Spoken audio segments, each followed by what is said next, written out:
everyone. We're direct with Terrie Schauer. I apologize for the delay. The technology that was working A1 for all week decided to stop working. So I apologize. Technology, intermittent technology, that's what it is. So we're continuing this series of Facebook Live today with Terrie Schauer, like I said, a successful property manager, author also of the book, The Mindful Landlord, coach at the Real Estate Investors Club as well. So, Terrie, welcome. Thank you. So, Terrie, as a property manager, how things are going right now? What's the state of your union? Okay. So look, I would say things are quiet. Usually we have, I guess, a bunch of requests, a bunch of tenant demands, a bunch of things we're handling. And to be honest, the communications have been very quiet. I think people are preoccupied with other stuff. So in terms of, the volume of usual tenant communication that we handle are the volume of communications, which for those of us who are working from home with little kids, it's really a good thing. Yeah. But definitely on the horizon, I can see that there are a couple of challenging months coming down the pipeline. So even if, we haven't had a first of the month since this crisis kind of started. So, we're going to April 1st tomorrow. So we're looking really at some challenging months, but so far things have been pretty quiet for us. Okay. The question, what's in your crystal ball? What do you think is going to be the non-payment percentage on April 1st? What's your feeling about it? So look, I'm projecting somewhere between 25 to 30% of tenants who are going to ask for some kind of arrangement. Leading up to April 1st, I've already had, I would say, what can I say, maybe about 10% of my tenants who have already contacted me to find out what our policy is. I'm expecting not necessarily that people are going to categorically not pay, but I'm expecting that between 25 to 30% of people are going to ask for some kind of arrangement. And then I have a bit of a game plan of how I'm going to try to influence the payment percentages of that group of people that's going to ask for help. And obviously it's going to go down as actually the month goes by, because I think April 6th, the federal government's going to give $2,000 to people unemployed. So I guess this is going to help also with the payment. Am I correct? Well, I mean, look, I think that's kind of a mixed bag of answers, because technically, yes, I think if the tenants want to pay their rent, I think that there is relief coming. But what's actually I find interesting is, so let's say of the tenants who have contacted me to make payment arrangements, I would say maybe 25% of those requests are actually what I would consider to be legitimate. Okay. I feel like a lot of them are, the politicians have been saying quite loudly, don't pay your rent, the regie is closed. And I think that if anyone's been watching local news, that information is out there. And so I think of, let's say, the group of people who is usually looking for an excuse to not pay or to pay late, they are definitely going to use that excuse. Yeah, I guess so. Do you feel it's going to be the bad tenants that take advantage of this, or? Yeah, I think so. I mean, like I said, it's always a question of percentages, right? Mm-hmm. Let's say of the phone calls that I've had so far, I would say I've had 3 legitimate requests where the person actually explains to me what the problem is, and where it's a good tenant who now for the first time has issues. So I'll give you an example. I manage a business center where we have a couple of massage therapists. And so I had one of them call me about commercial rent, and she explained, look, I haven't for the month of March. Yes, there's aid coming on this date, but imagine if I get $2,000 a month and I have to pay my own apartment, I have to pay my car, I have to make all these kind of payments. Basically, that's an amount of money to keep your nose above, but it's not enough money to pay commercial rent. Mm-hmm. Okay? Yep. So, look, that's an issue, I understand. I'll give you another example. I have another apartment where it's a colocation, and I know that all three of them work, work in restaurants. Okay, so very clearly, I understand that they're going to have a problem because like they're cut off from their source of revenue. Mm-hmm. Now, the other requests that I've had are kind of like these weird blanket things of like, we heard we don't need to pay our rent. What's your policy on that? Or we heard the government say, oh, you know, rent is on pause. So what's your company planning for that? So to me, that's a bit of like a less legitimate request in the sense that like some of my tenants, I kind of know what they do, right? Like I might know what industry they work in. If I don't, I can look on their tenant application and check it. And like, I guess this might be like the next question, but like for me, that kind of documentation and really following up on each individual person's situation, I think is going to be important, even in terms of like how we go forward dealing with like unpaid rent starting now as landlords. You're talking about commercial also, very scary these days, huh? Yeah, commercial. Very yeah, very scary. Yeah. To me, just to let you know, I manage it right now. I don't ask for any rents at all because I want my business to survive, depending on the situation. But definitely, massage therapists, they cannot operate.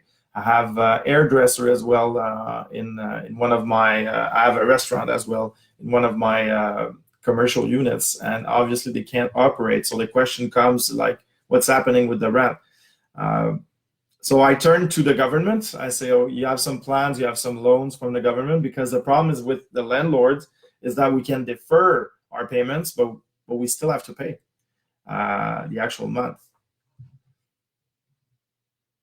Terrie, are you there?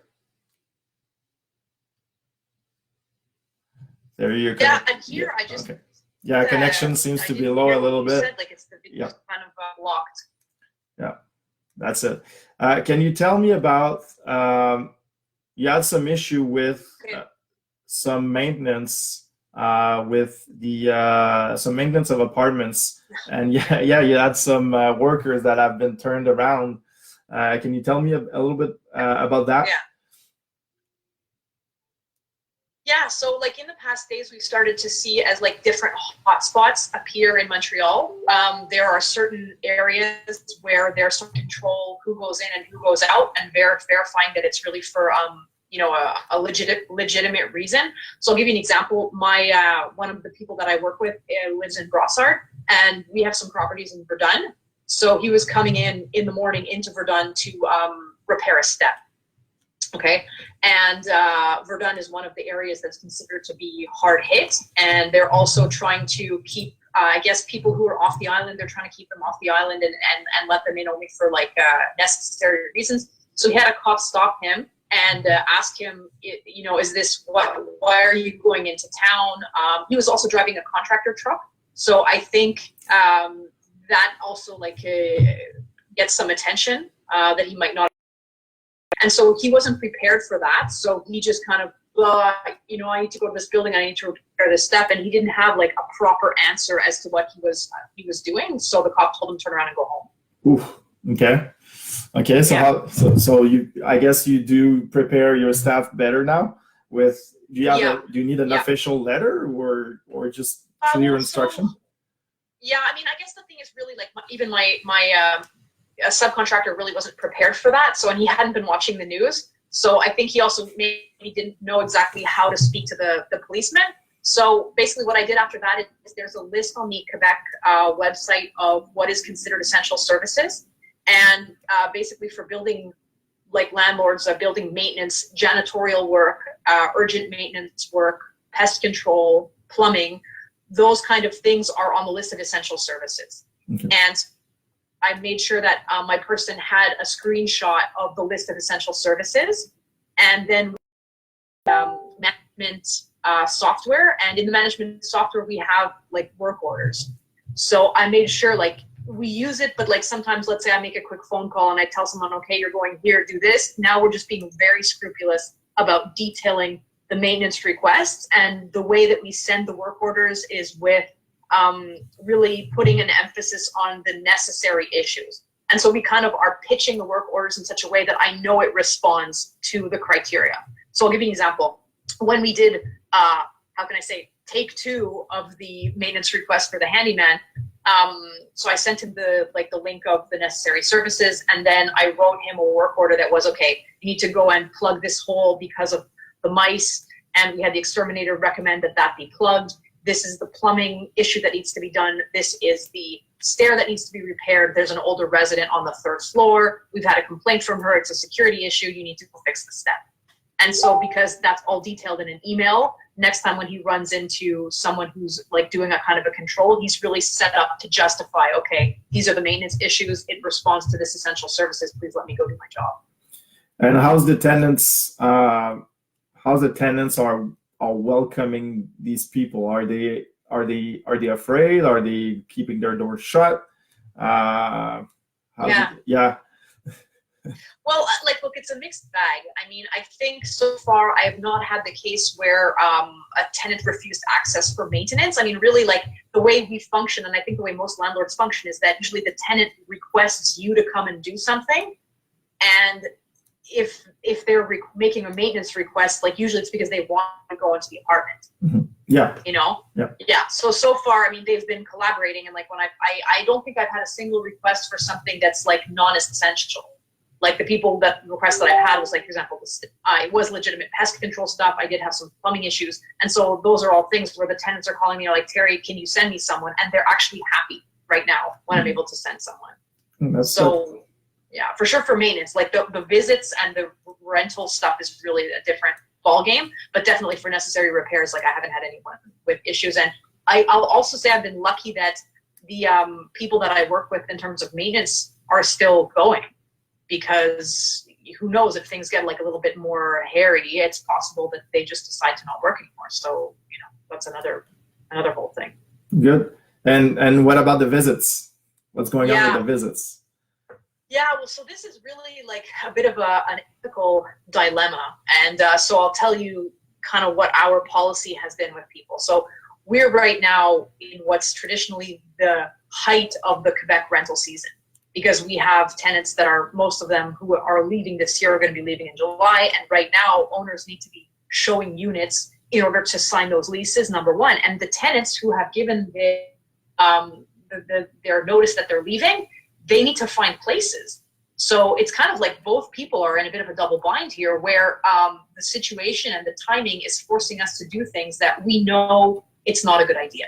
Okay, we know that, let's say there have been, for example, the real estate board has stopped visits for real estate agents. So there's now an order that real estate agents are not in the thing of sale, right? Mm-hmm. So with that, you can extrapolate that as a landlord, like probably it's not the best idea to be sending unknown people into a unit that's occupied, right? If the unit is vacant and the person's going to do a visit by themselves with the key, it's one thing. But when we're talking about a unit that has an occupant in it, it's really a bit sketchy to be setting up that situation, because you as the landlord are orchestrating that, right? And like imagine you take some action that either contaminates someone who visited one of your units or else brings that into its houses. Like that's not a great situation.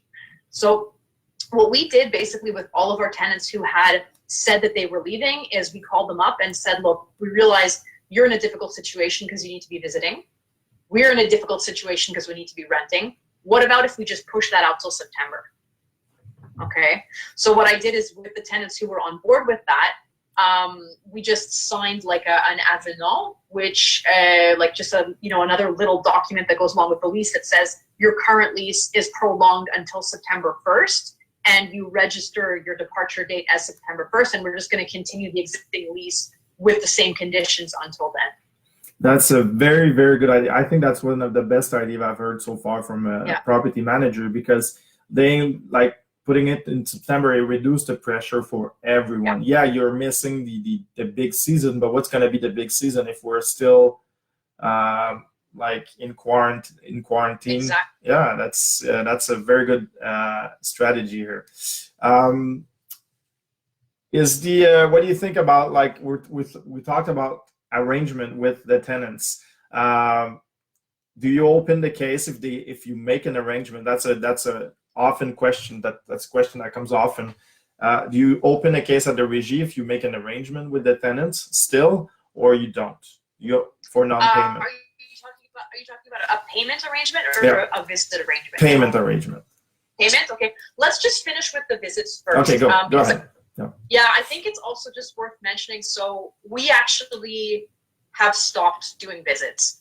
I know that there are some, like I have clients who are private owners, and I've told them like what a private owner, a private landlord does and what a business does it's not necessarily the same thing. Okay, I took a position as a management.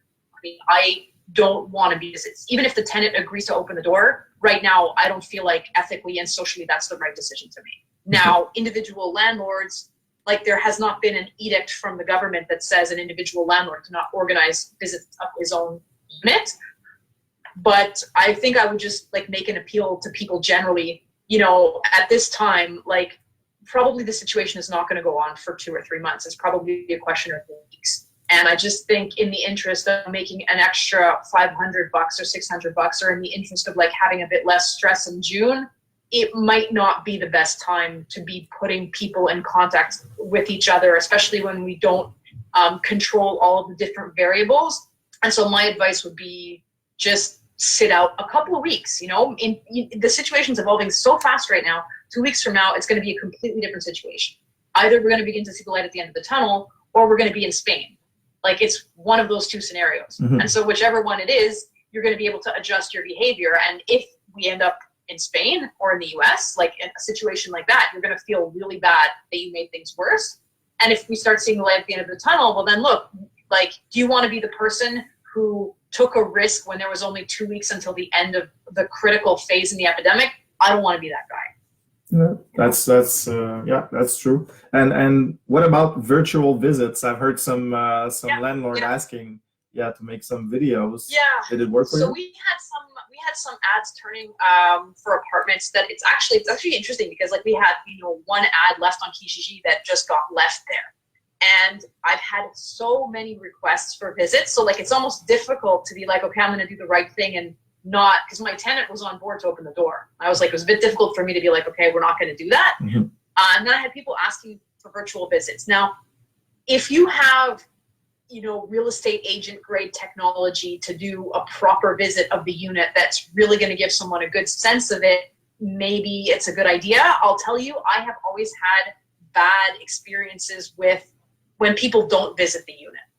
Okay, so at a certain point, I was doing a lot of rentals to foreign students. So sometimes, like, I would show them the apartment on Skype, or try to give them a sense of that. But what would happen, like, almost 70% of the time, is the person gets there, something in the unit is not exactly how they would have liked. The area is not exactly what they imagined. The building, the neighbors, some variable is not precisely to their liking. And then you end up having an issue where they move in and a week later they're trying to get rid of the lease and cancel it and everything.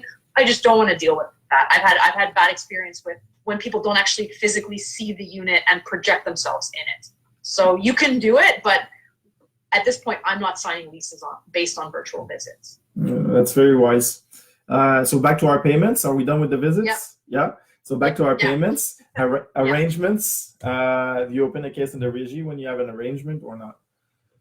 Okay, so let's back up a little bit because I'm not sure like everybody's completely up to date with exactly what's going on. So the régie right now is closed, so they're not hearing new cases. We don't know exactly when they're going to open up to hear new cases, but from what I've seen, you can still online, you can still open a case.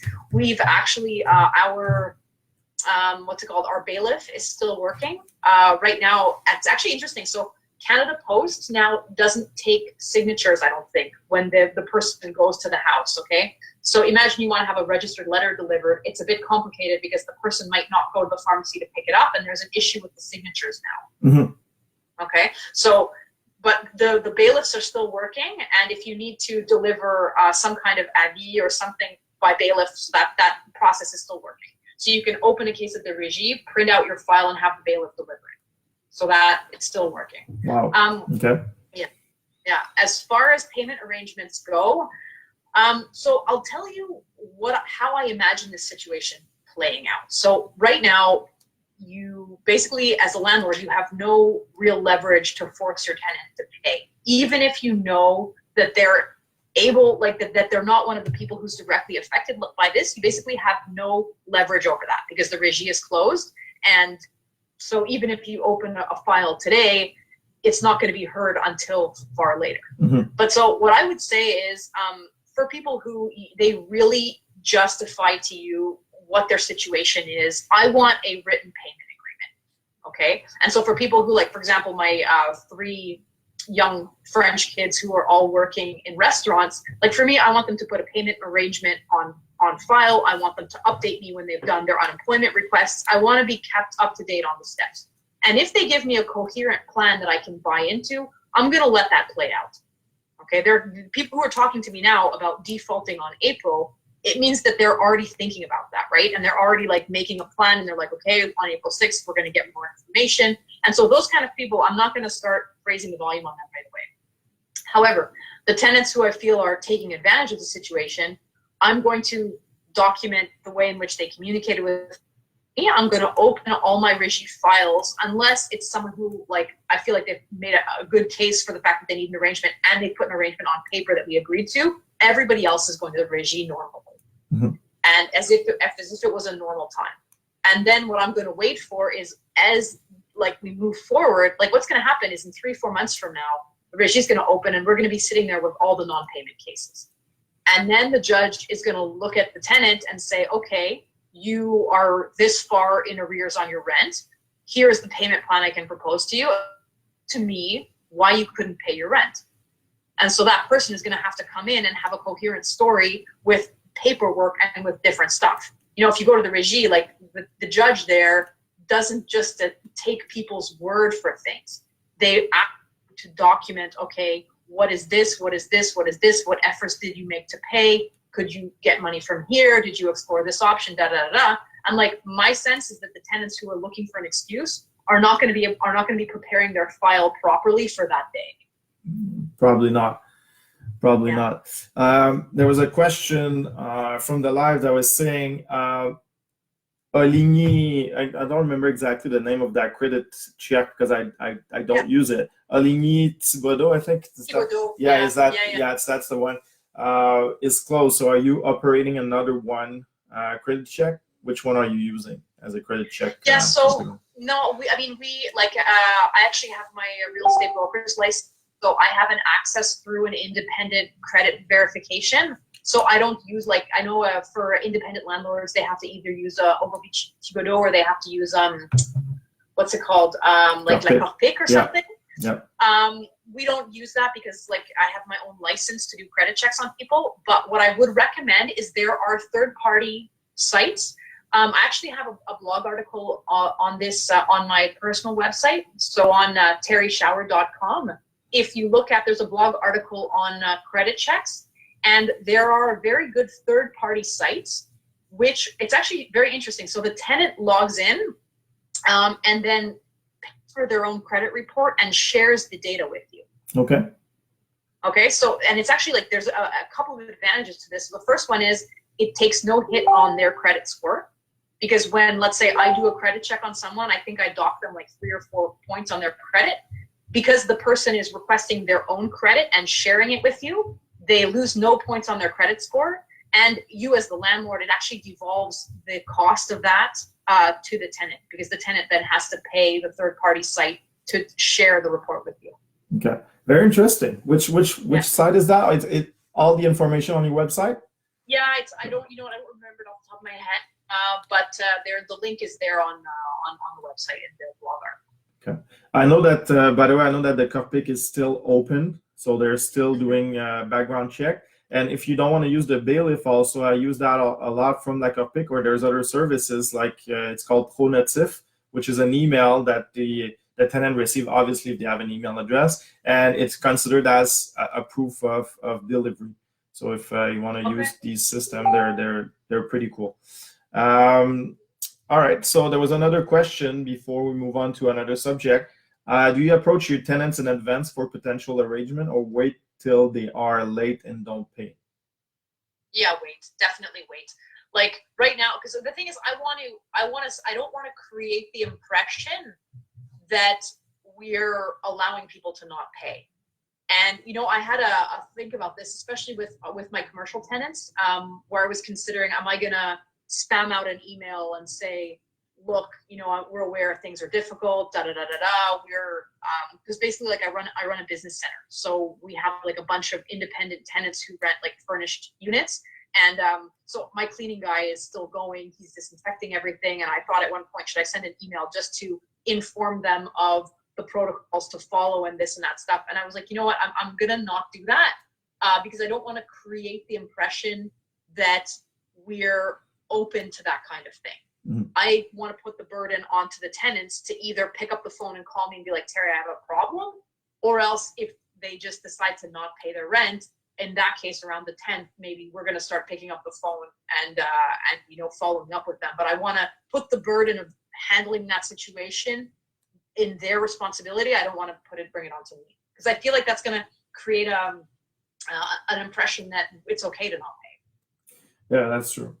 And you have buildings yourself. Are you going to use the deferred payments or not from the institution? Yeah.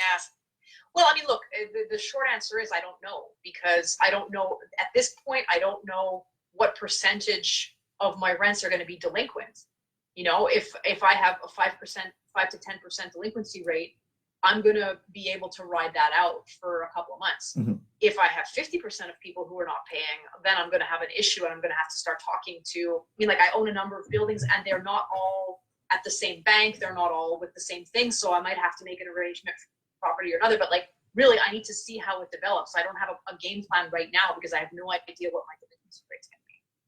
What's your with your crystal ball again? What do you think is going to be the real estate markets in the few months? That's a really good question. So, I've been watching some of the other people that you interviewed and listened to them, weigh in on that issue. And I really liked Patrice Ménard's analysis of that situation. And I think he's quite right. I think we're in for a difficult 2 or 3 months as landlords. I think that there are going to be opportunities now for people who want to seize them. And I think that there's going to be kind of a pent up energy, let's say, that falls once this crisis is past us, I think. But I think the other factor that maybe, is going to weigh on what ends up happening is, as far as like an international downturn, I think Canada and Quebec, when I look at what our governments are doing, I'm so glad and so proud that we're here instead of somewhere else. Okay. And but seriously, like south of the border. No, when I look at what Trump is doing, it's like a humanitarian disaster. He's going to be single-handedly responsible for I don't know how many deaths. And when you then look at what the U.S. is heading into, how long is it going to take for the U.S. economy to bounce back? We have no idea. We have no idea. And I think the real issue is not so much, locally. I think Canada is going to get back on its feet relatively quickly. I think we're tracking to do, a bit of a Germany here. And I'm optimistic about how we're going to get through this. But in terms of the U.S. economy, in terms of the travel sector, and when tourism and that whole travel industry is going to be back up and running, I think we're looking at a year on that. And again, I don't have the statistics to know exactly what the segment of the Canadian economy that represents, but it's big, because it's not just the flight attendants, right? It's everybody who works in aerospace, which in Montreal, there's a certain amount of exposure to do with that. You have let's say Bombardier or Airbus has issues and starts doing thousands of layoffs, which realistically that might be coming down 3 months from now. I think there's going to be an effect of a global economic slump that's not going to resolve itself in the next 3 months.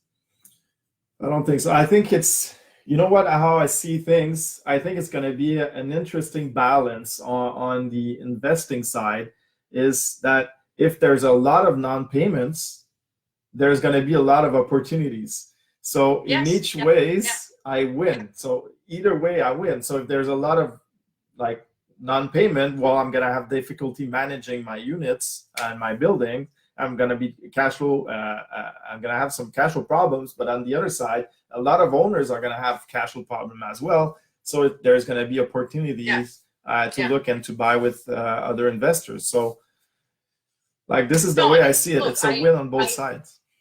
Yeah, no, I mean, look, I agree with you. I think, and I agree with Patrice's assessment that for people who are going to behave like professionals in the current market, I think there are going to be good opportunities. Mm-hmm. But in terms of what the outlook is for the market in general, I'm not sure that I believe that we're going to completely bounce back to where we were 3 months from now. I think it's going to be a longer downturn, and I think that that's going to take buyers out. And I think for prices, that's going to be a good thing if you're buying and you're not afraid to act in that kind of environment. I think that's going to be like a good thing for you as a buyer, as an investor who's looking to acquire more properties. But I think generally speaking, like, you know, in an economic downturn, there's a lot of different factors that come on. Like, sure, we want to acquire more buildings, but then you have to pay your own more. You have to, if you have a day job, you're going to be concerned about your own day job. Like, there's all kinds of different factors that come into it. That's true, but that was very selfish of me. This is the way I see it, as a selfish, like, real estate investor that wants to buy, because at one point I was like, okay, because I got about 10 commercial spaces, which are to me much more scarier than the other residential unit, and I was thinking, I was like, okay, see it a good way. I mean, if there's problem with the industry, it means that there's going to be good opportunities as well, because there's going to be struggling homeowners, and not homeowners, but building owners also. Very interesting times to come. Terrie, any last words before we finish with this live? Yeah, I mean, if we just, you know, if I kind of say bounce the fact of, you know, how can, because one thing is the nuts and bolts of this, the technical aspect of how do we handle the fact that we were in a bit of an uncertain period, how do we deal with non-payments, how do we, you know, like there's really the technical nuts and bolts of landlording right now. And I think there's also, you know, the mindfulness and the mindset part of this, which is like, we've not situation like this in our lives, you know, where we're confined, we're at home with our families, we have like uncertainties that are economic, but we also have uncertainties that might affect our loved ones or different things like that. And I think it's, you know, a time when people are feeling quite anxious and where there's just a lot of fear. And I think on the one hand, you know, you got to sort of take a look at how this is going to affect your business. And, you know, I've been doing that, let's say at home with my husband or on the phone with my parents, and like just going through this thing and discussions of like, look, okay, what's the most probable scenario? Like, of course, we can get sucked into some kind of catastrophizing. Oh, what happens if all the tenants don't pay? What happens if da-da-da-da? No, build a most probable scenario and then govern yourself according to that. And I think that goes in business as much as for, you know, what we might be feeling in our personal lives at the moment, you know, and that I think it's important to make plans business wise, but it's also important to like manage whatever your, you know, discomfort or anxiety might be personally in this situation. And I know, you know, for me, I'm a really active person. I train a lot, and usually like I teach Brazilian Jiu-Jitsu as well. And so for me, making sure that every single day I'm either doing a workout in the basement or like getting out for a run or just doing something to like be away from my kid, stop, you know, off of mommy time, not frantically answering emails or trying to make phone calls with my kids bouncing on my head. You know, just do whatever it is you need to do that is gonna bring the whole thing down. And like I've started now, I don't watch the news every night. Yeah. You know, I if I want specific information, I'm gonna Google it, or like maybe I'm gonna watch one thing every 2 or 3 days, but I'm like definitely not sitting there watching news because it's stuff gets into your head a little bit. So yeah. Yeah, that's totally true. I mean, we need some time off from the news because everybody's like 24 hours a day on the news. And I mean, it's not something that moves really fast. I mean, it's something that, like, I think once a day is enough for the news. I think so. No, absolutely. And I think like there's a fine line between, you know, it's important to stay informed and to understand what's going on. And then there's also an aspect of like, you know, where you're watching a car crash, right? And I think at a certain point, you got to limit it and be like, look, how is this serving my life right now? and how am I chasing an ambulance? You know, and that like that might give you short-term gratification of like, oh, what's going on with the COVID crisis, but at the same time, like that is kind of polluting your mind with a bunch of stuff that maybe right now it's better to focus on the stuff that you can control. So your own health, your diet, your business, if that's interesting to you and it's not creating a lot of anxiety, you know, focus on things that you have control over. What you put in your mouth, how many push-ups you do, how many kilometers you run, whatever it is, you know, like if you can make tangible goals and follow through on those, I think it's a good way to see things advancing, even though we have a sense that things are at a standstill. So things also that you've never had time to do for your business as well. That's what I'm doing right now as well. Yeah. So yeah, me too. Yeah, me too. We're actually switching our management software. Yeah. And we're doing like all kinds of stuff that like virtually you can do, because we just don't, like right now we're not being solicited as much as usual. So what's the system? There was a question on the chat also. What's the system you're using now? Yeah, so we were using an American software called Buildium, which I was quite happy with, and we're now switching to Magex, so Proprio Expert, because we need the American software was really great, but like we needed now the accounting functions, and the American accounting system just didn't work. So. Yeah, it's a very good software. There's actually managing more than 50,000 units. This system, Magex in Quebec, so very, very popular system. Yeah. So Terrie, thank you for joining us today. I'll let you go back to your kid. Mommying. Yeah, mommying. Yeah, and for doing push-ups and jiu-jitsu. Yeah.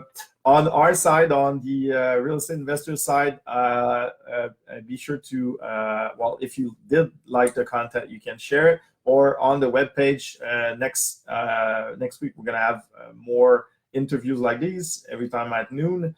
We're going to try to have some investors for next week. And on the French side, on the Club d'Investisseurs Immobiliers, also live events coming up. So we're going to have Airbnb and Luc Poirier as well, very successful investors on Friday. Airbnb is going to be Thursday. Airbnb, there's a lot of things happening with the short-term rental right now. So on the French side on Thursday. Other than that, just to let you know, activities are continuing. We're moving on for online training as well in both the Real Estate Investors Club and the Club d'Investisseurs Immobiliers. So if you want to keep